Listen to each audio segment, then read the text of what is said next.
In Tolkien's works, the identity of the Witch-king of Angmar is unknown. However, I think it might be possible for us to have a stab in the dark about who the Witch-king is. So, when you look at his personality, the Witch-king of Angmar seeks domination. He's a strategist, he's a leader, he's very prideful. So this would probably be a good indication of who he is in life. Now, one thing that I found quite weird about not knowing who the Witch-king of Angmar was is the fact that one would assume he would need to be amongst the most powerful people to have ever been given a ring of power for him to take the place of the leader of the Nazgul. Now, one would assume that you would notice this character somewhere in history. For someone like that to exist, it would be obvious.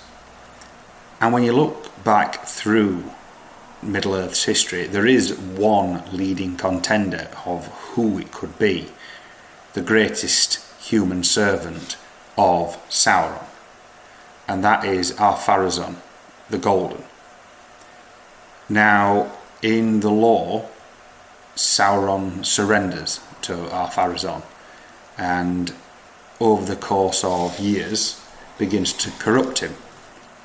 Ar-Pharazôn was proud, he overthrew his cousin, and he feared death, all things which mimics the Witch King.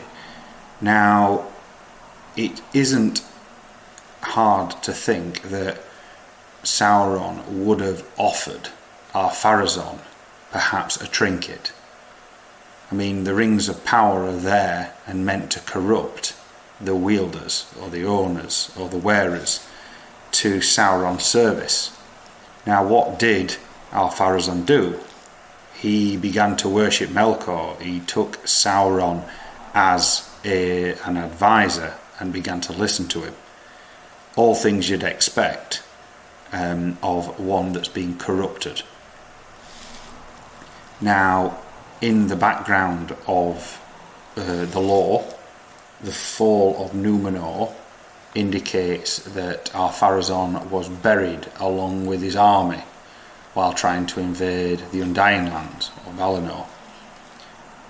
But obviously, in universe, this is written by the elves. His actual fate is unknown.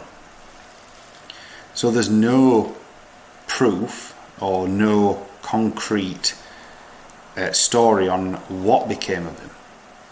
Additionally, few actually know what a wraith would be, what's the capabilities of a wraith, even if imprisoned upon Valinor for centuries, millennia maybe, gradually fading. Could that have allowed him to escape and return back to Middle-earth? Now, the first Nazgul are reported of being sighted in the Second Age, but the first recorded instance of the Witch King is not until 1,000 years into the Third Age, long after the fall of Númenor.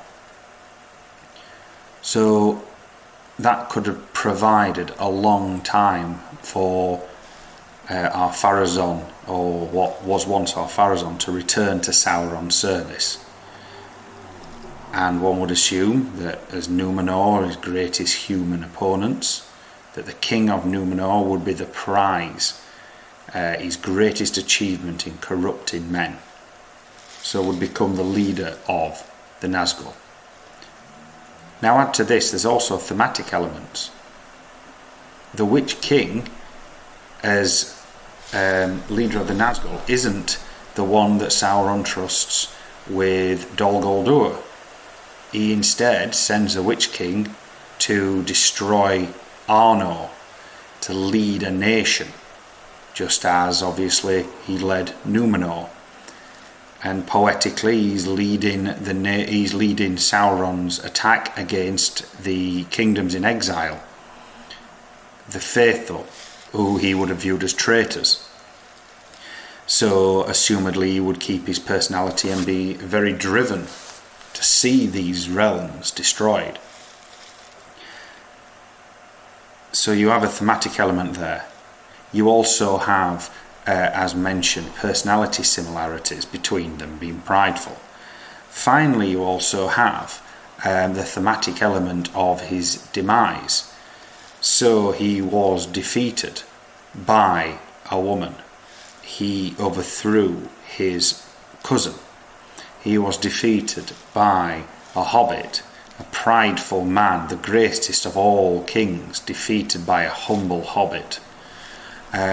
You also have him being defeated by a sword forged by the kingdoms in exile. Now, the fact that it is never mentioned, again, that he is Ar-Pharazôn doesn't mean he isn't, because in universe there would be no way of knowing this.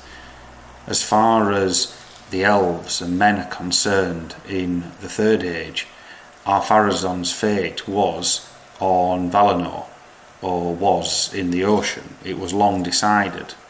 The identity of the Witch-king, along with the other Nazgul, is unknown, but this is just my speculation. I believe that the Witch-king is Ar-Pharazôn.